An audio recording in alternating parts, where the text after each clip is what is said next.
ভূমিপূজনের করেছিলাম সেখানে, সেটা উঠাচ্ছে। আমি বললাম কতদিনের মধ্যে হবে, তো বলে 9 মাসের মধ্যে হবে। তো আমরা এই বিএম হসপিটালকে আবার পুনরুদ্ধার করছি। আমি বললাম এটাকে একটা মেডিকেল হাব, মেডিকেল মিউজিয়াম তৈরি করুন। যারা যারা বড় বড় ডাক্তারবাবুরা কাজ করে গেছে এখানে, তাদের নামে কে কে কখন কোথায় কাজ করেছে তাদের স্মৃতির জন্য। পাশাপাশি BM hospital, Victoria Memorial hospital আছে, যেমন এখানে জ্যাকসন গেট আমরা যেটা চিন্তা করছি সেইভাবে। কারণ কারোর ইতিহাস যদি আমরা জানি, তাকে একদিকে যেমন শ্রদ্ধা আমরা দিই, পাশাপাশি আজকে যারা আমরা যেটা দিচ্ছি, একদিন আমাদের অন্যরা নেক্সট জেনারেশন কিন্তু সেই শ্রদ্ধাটা দেবে। ইতিহাস থেমে থাকে না, ইতিহাস কিন্তু চলতে থাকে, তা চলমান। এবং এর জন্য বলে হিস্ট্রি রিপিটস ইটসেলফ। আজকে কে জানতো বিএম হসপিটালকে সুন্দর ভাবে উঠাবো। আজকে এই জ্যাকসন গেটে আপনারা ভাবুন যে 1927-এ যখন মহারাজা বিক্রম কৃষ্ণ মাণিক্য বাহাদুরের রাজ্যাভিষেক হয়, এবং জানি আমার এই হিস্ট্রি দেখে আমার যা মনে আছে আপনাদের সামনে, 1927-এ ওনার যখন রাজ্যাভিষেক হয় এবং রাজ দরবার প্রথম বসে 1929, তখন বাংলার যেহেতু প্রভিন্স ছিল, বাংলার প্রভিন্সের যিনি গভর্নর, সেই গভর্নর উনাকে এখানে নিমন্ত্রণ করা হয়েছিল, জ্যাকসন সাহেবকে, এবং তার জন্য একটা তরুণ হিসেবে এটা ব্যবহার করা হয়েছিল। ওই ইতিহাস আজকে ছোট ছোট ছেলে মেয়েরা এখানে আছে, স্টুডেন্টকে দেখতে, ওরা যখন এখানে এই ইতিহাসটা জানবে তাহলে গর্ববোধ করবে। আমাদের এই ইতিহাসের উপর গর্বের বিষয় অনেকগুলো আছে। উমাকান্ত একাডেমির কথা বলতে, আজকে এখানে আমরা পাশাপাশি আরেকটা ইংলিশ মিডিয়াম স্কুল হচ্ছে এখানে। তো আমরা আস্তে আস্তে করে আজকে আমার খুব ভালো লাগবে এখানে যে বলেন 120 দিনের মধ্যে নাকি পিডাব্লিউডি দপ্তর এটা করছে। 120 দিনের মধ্যে যা আমি শুনলাম এটা কমপ্লিট করবে। এখানে আজকে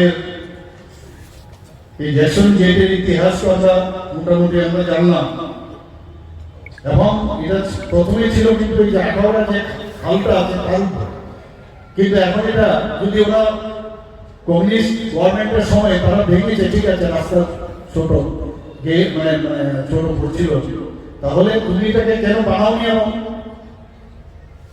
তুমি ডেমোলিশ করেছো 1981-এ, তাহলে তো বানানো উচিত ছিল, তুমি ইচ্ছে করে বানানো।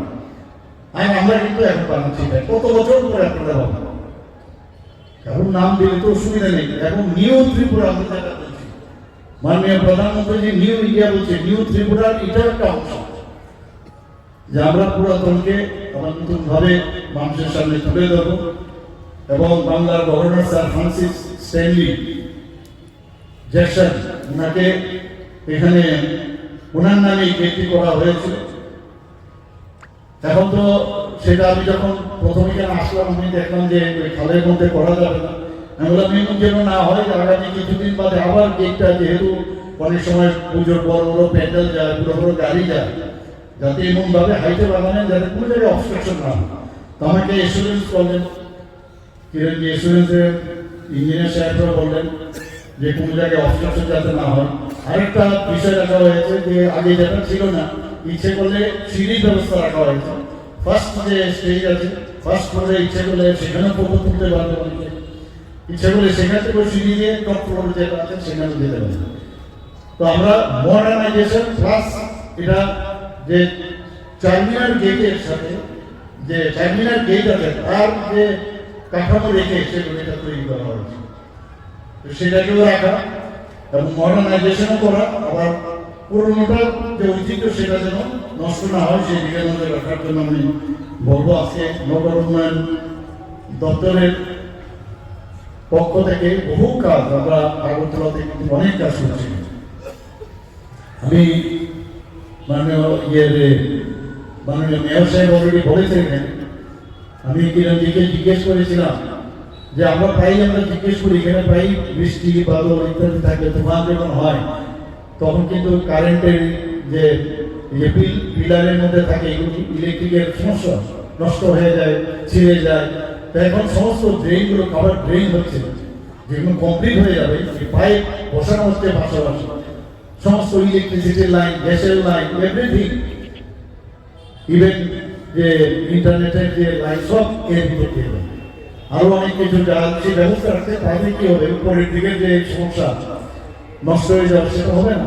আরবান 2.0 আমরা চাই না শুধু আগরতলা শহরে হোক, আমাদের 19+ যে একটা ইএমসি 20টি নগর শাসিত যে সংস্থা, সেখানে প্রধানমন্ত্রী আবাস যোজনায় যে আরবান যে সেইগুলো কিন্তু বাস্তবায়ন হচ্ছে, সেগুলো গ্রাউন্ডিং হচ্ছে।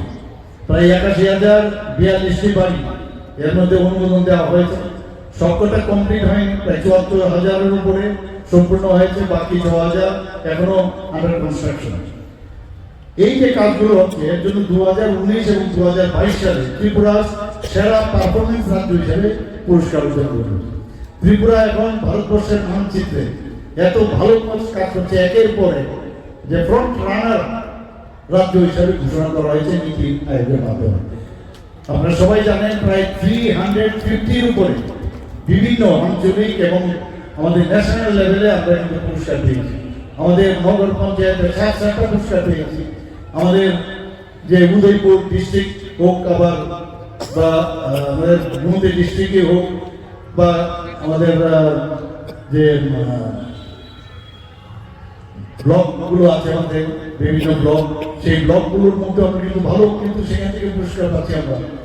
তো সব জায়গায় আমরা এখন সারা ভারতবর্ষের মাননীয় প্রধানমন্ত্রী বারবার বলছে যে এত ভালো কাজ কি করে করা হচ্ছে।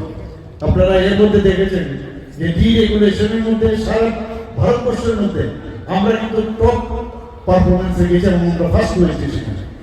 এবং চিফ সেক্রেটারি যে মিটিং হয়েছে, আমাদের চিফ সেক্রেটারি মহোদয়কে সেখানে পিপিটির মাধ্যমে কি করে এত তাড়াতাড়ি ডিরেগুলেশন সম্ভব হয়েছে সেগুলো বলার জন্য ওনাকে পিপিটির মাধ্যমে বলতে হয়েছে। এবং माननीय प्रधानमंत्री बोलते जितना छोटा राज्य अगर कर सकते हैं तो आप लोग इतना बड़ा बड़ा राज्य क्यों नहीं कर सकते। তো এই যে বিষয় এদের পরে, এবং এখানে দিতে যে আছে ওনাকে ইনভাইট করেছিল বিহার থেকে যে আপনি আসুন, কি করে আপনার এইভাবে আপনারা এই যে ডিরেগুলেশন করলেন, কিভাবে করলেন। তো সেখানে উনি গিয়েছিলেন, উনি এসে আমাকে বলেন একদম কিছুই করেনি বিহারের মতো জায়গায়, ছোট রাজ্য কিন্তু আমরা এত সিরিয়াসলি আমরা কাজ করছি, যে কারণে এই রেজাল্টগুলো আমরা এখানে পাচ্ছি। প্রায় 500 আগরতলা স্মার্ট সিটি মিশনে প্রায় 581 কোটি টাকার উপর আমরা কাজ হয়েছে। এর মধ্যে প্রায় 65টি প্রকল্প আছে, তার মধ্যে ইন্টিগ্রেটেড কমান্ড সেন্টার, উজ্জয়ন্ত প্যালেসের সংস্কার। আজকে উজ্জয়ন্ত প্যালেসের এটা তো এগুলো যে সংস্কারও প্রয়োজন, প্রচুর পয়সাও প্রয়োজন। আগে তো জরাজীর্ণ অবস্থায় আছে, কিন্তু হাত দিলেই বিপদ, তখন এই আবার বলবেন যে এই হয়েছে সেই হয়েছে। সংস্কার আমরা করছি, এমপিবিকে নতুন করে সাজানো হয়েছে, আপনারা দেখেছেন অলরেডি। টিডার মাধ্যমে আমরা 2019 সাল সেটা চালু হয়েছে, 210টি প্রকল্প এর মধ্যে রেজিস্ট্রি হয়েছে, এবং 37টি এর মধ্যে স্বচ্ছতার সাথে ট্রান্সপারেন্সির মধ্যে কমপ্লিট হয়েছে, আর 37টির মধ্যে 34টি সমাধান হয়ে গেছে। স্বচ্ছ ভারত মিশন আহ্বানের কথা যদি বলি, মোস্ট ক্লিন স্টেট রাজ্য হিসাবে 2022 সালে আমাদের এই মিউনিসিপ্যালিটি আগরতলা মিউনিসিপ্যাল কর্পোরেশনকে মোস্ট ক্লিন স্টেট হিসাবে ওনারা কিন্তু সেখানে গিয়েছেন। সেখানে গিয়ে ওনারা সেখান থেকে প্রাইজ নিয়ে এসছেন, এবং সেটা কেন পেয়েছেন, সারা ত্রিপুরা 334টি ওয়ার্ডে 100% বাড়ি বর্জ্য যে পদার্থ বিতরণ, সেটা 100% স্যাচুরেশন পারমিশন। এশিয়ান ডেভেলপমেন্টের সহায়তা আমরা ত্রিপুরা আরবান প্ল্যানিং এবং ডেভেলপমেন্ট অথরিটি, যেটা টুডা বলছে, সেখানে বিভিন্ন যে 12টি শহরে 305 কিলোমিটার পাইপলাইন, 25টি ডিপ টিউবওয়েল এবং আয়রন রিমুভারের যে ব্যবস্থা, 4টি ওয়াটার ট্রিটমেন্ট প্ল্যান্ট, 19টি ওভারহেড রিজার্ভার, 18 কিলোমিটার রাস্তা, 48 কিলোমিটার ড্রেন ইত্যাদি করা হয়েছে। আমাদের যে মাস্টার প্ল্যান ছিল না, আমরা এখানে মাস্টার প্ল্যান তৈরির কাজ অলরেডি প্রায় শেষের পথে, এবং শুধু আগরতলা এই 20টা শহরে আমরা মাস্টার প্ল্যান প্রায় 70% কাজ কমপ্লিট হয়ে গেছে। Tripura land pooling and plot reconstitution policy আমরা ঘোষণা করেছি। যারা বর্ধিত পৌর যে এলাকা হয়েছে সেগুলোতে একটি সেটা ইলেকশনের জেতার জন্য এগুলো বর্ধিত করা হয়েছে, আসলে কিন্তু মানে মিউনিসিপ্যালিটির যে সুযোগ সুবিধা সেগুলো দেওয়া হচ্ছে না। আমরা বলেছি এগুলোকে কিন্তু আমরা সমস্ত রকমের সুযোগ সুবিধা দিতে হবে এবং উপনগরী স্যাটেলাইট টাউনশিপ স্কিমের আওতায় আপনারা